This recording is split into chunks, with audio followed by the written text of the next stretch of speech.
শিয়ালদহ থেকে শিয়ালদা কিভাবে হলো? বেশিরভাগ জায়গায় দেখবেন শিয়ালদহ লেখা থাকে, কিন্তু আমরা বলি শিয়ালদা। কেন এমনটি হয় বলুন তো? এর একটি মজার বিষয় রয়েছে পিছনে। দেখুন, শেষে রয়েছে হ। এই হটি তো বাদ দিচ্ছি।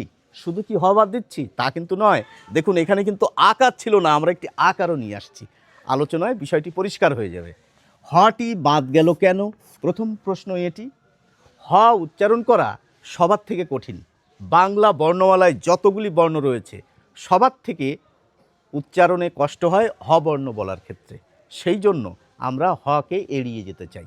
এবার আপনারা তো বিশ্বাস করতে চাইবেন না, হ উচ্চারণ করতে কঠিন কোথায়? হ হ বলছেন তো, বলে দেখুন।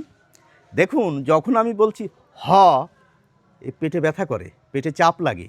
অনেকে বলেন হ উচ্চারণের করার ক্ষেত্রে নাভির থেকে শ্বাসবায়ু নির্গত হয়। সে কোথা থেকে নির্গত হয় সেটি জেনে লাভ নেই, কিন্তু হ যখন বলবেন ভিতরে কিন্তু একটু চাপ লাগে। আমরা তো কষ্ট করে উচ্চারণ করতে চাই না, সেই জন্য হটি বাদ দিয়ে উচ্চারণ করি। তাহলে কি হয়ে যায়? শিয়াল দ। তো আকারটি কিভাবে এলো?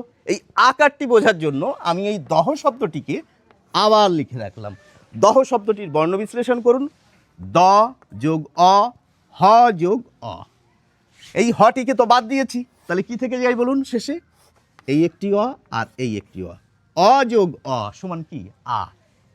এই আটি আকার রূপে এসে গেল, আমরা বলি শিয়ালদা। ব্যাকরণ বইতে শেষের এই অংশটি আলোচনা থাকে না। এখন কথা হচ্ছে, এই যে বিষয়টি ঘটছে, এবং এরকম নমুনা তো অনেক রয়েছে, অনেক শব্দ আপনাদের জানা রয়েছে, এভাবে আমরা বাদ দিয়ে বলি হকে। তো এর তো একটি নাম থাকা দরকার। ব্যাকরণ বইতে কিন্তু এর নাম রয়েছে। কি নাম রয়েছে বলুন তো? হ লোপ বা হকার লোপ। এখন আপনাদের কাছে যে দাবিটা রেখেছি, আপনারা শিয়ালদহ থেকে শিয়ালদা যেভাবে হচ্ছে এরকম আরও কিছু নমুনা বা উদাহরণ দিয়ে আমাদের সমৃদ্ধ করুন। সকলে ভালো থাকুন।